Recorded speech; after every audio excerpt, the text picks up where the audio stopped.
Okay, hello everybody. We are at the end of the semester. These are the last presentations you have to watch, so let's get going.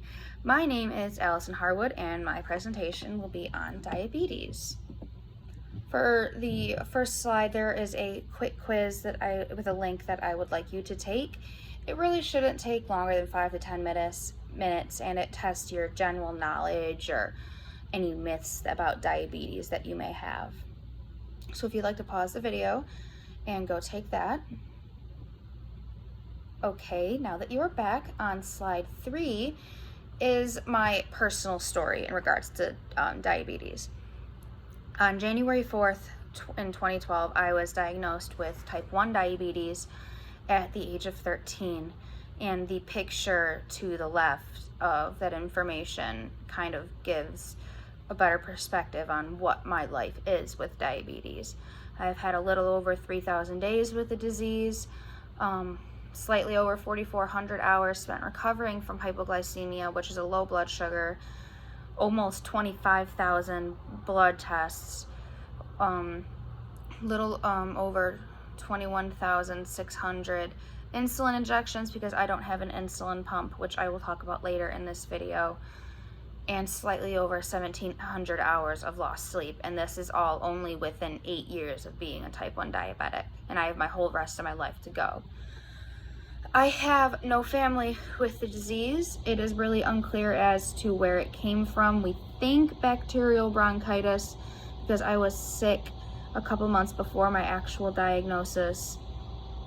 I was on a lot of antibiotics at the time, so that's why I wasn't diagnosed right then and there. It was originally thought to be a cross between two medications. I had very, very blurry vision, and my eyes went cross-eyed when I was on the balance beam. I was gymnastics for like 15 years, so kind of need to see the beam. The link on slide 2 slide 3, pardon, is another personal story of talking about like the myths behind diabetes and how we can raise awareness and some more information on it. And it's not necessarily graphic, but it does involve the story of a child passing away of the disease because she wasn't diagnosed quickly enough. So if you would like to pause the video and go watch that. All right, next slide. It's just a brief overview of diabetes. The two main ones that I'm going to be talking about are type 1 and type 2. Type 1 was once known as either juvenile diabetes or insulin dependent because you're diagnosed so early, and the cause behind type 1, like the effect on the pancreas, which I will talk about later. It's a chronic condition. The pancreas produces little or no insulin. And type 2 used to be known as adult onset. Some people still call it that, particularly because you're diagnosed in your adulthood later in life. It is also chronic, and the body either resists the insulin completely or it just doesn't produce enough of it. The body has insulin, it just really doesn't know what to do with it. Okay, next slide.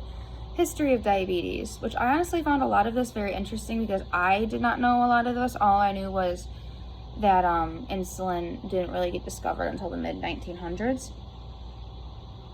All right, it was discovered over 3,000 years ago by Egyptians. It did not have its name, diabetes, yet. It was just a condition that people were figuring out, and there were common symptoms between people.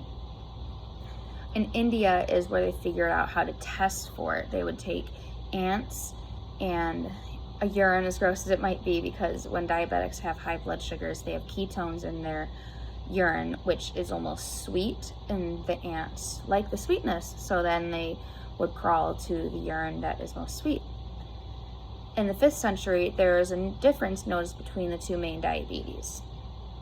And then in 1776, Matthew Dobson figured out the specific glucose that was tested for in urine. In India, they just knew that it was sweet, they didn't know why. But in 1776, he figured out that it was glucose in the urine that was high with people with diabetes. Okay, next slide. Now, all of these early treatments were before the discovery of insulin. I can't even imagine any of these having any effect now. Rancid animal food, tobacco, fasting, green vegetables, carb-free diet, which is very shocking to me because diabetics have to base all of their insulin injections on carbs, not sugar that a lot of people think. Sugar and carbs kind of go hand in hand. The more sugar something has, the more carbs it most likely will have. For instance, a bottle of Coca-Cola, I believe, has like 64 grams of carbs or something like that, and the amount of sugar is almost the same. Next slide, the pancreas and insulin. It wasn't until 1889 that there was a link between the pancreas and diabetes discovered. They didn't know where in the body diabetes was really originated, and the Joseph von Mering and Oskar Minkowski discovered that in 1889. Now, in 1910, a man by the name of Sir Edward Albert Schaefer proposed that there was a chemical in the pancreas that was lacking, and that's what caused diabetes. That chemical is insulin, and it was named insulin because the islets of Langerhans is where it's produced, and insulin means island. Next slide.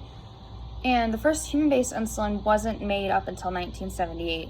Before that, I believe people used cow-based insulin.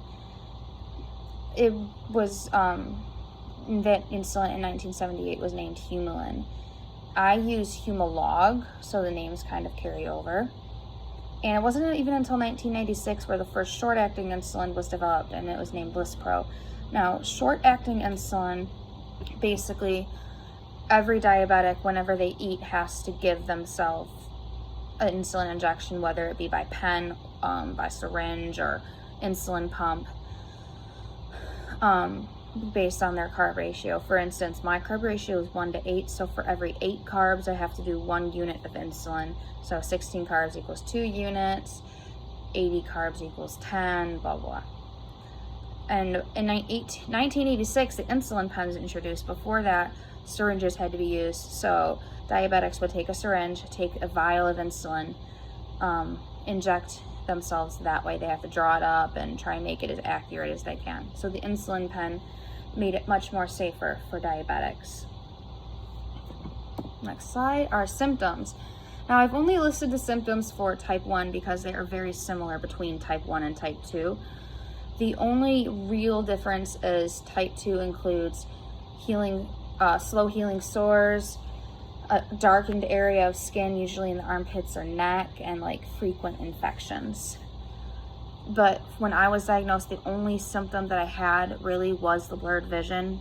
A lot of my lifestyle you wouldn't have noticed because I was an athlete, so I drank a lot of water, which would make me urinate frequently. I was always tired and weak because of the athletic lifestyle.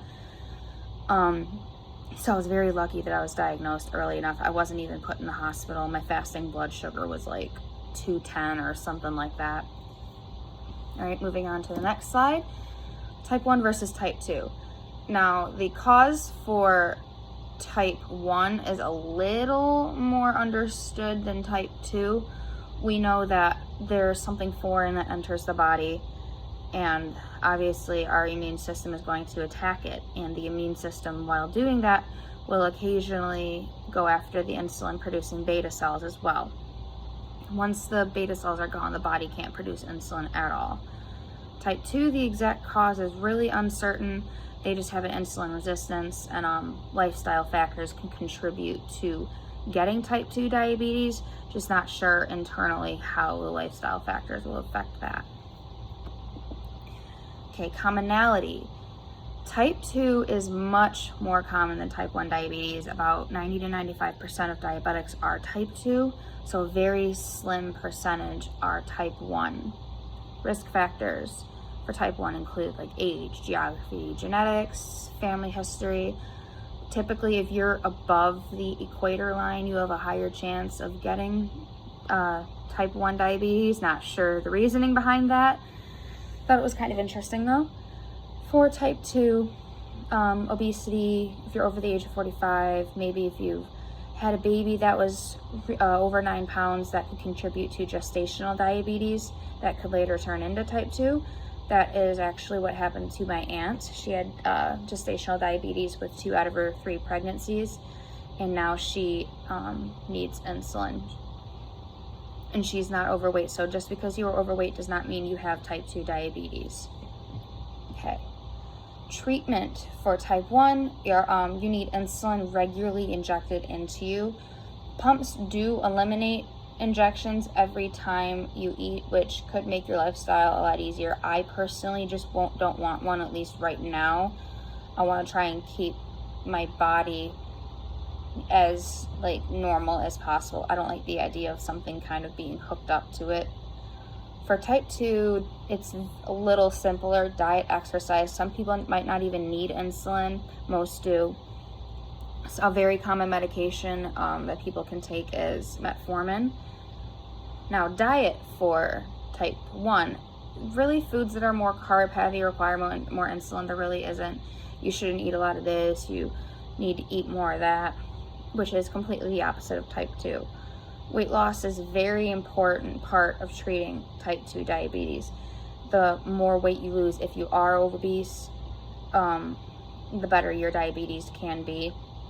And you really should avoid junk food and heavy fats. Complications, now on the next slide. Very, very similar, again, between both diabetes. Heart, blood vessel disease, nerve damage, kidney damage, eye damage. I have to go for yearly eye doctor appointments to make sure my vision will be all right.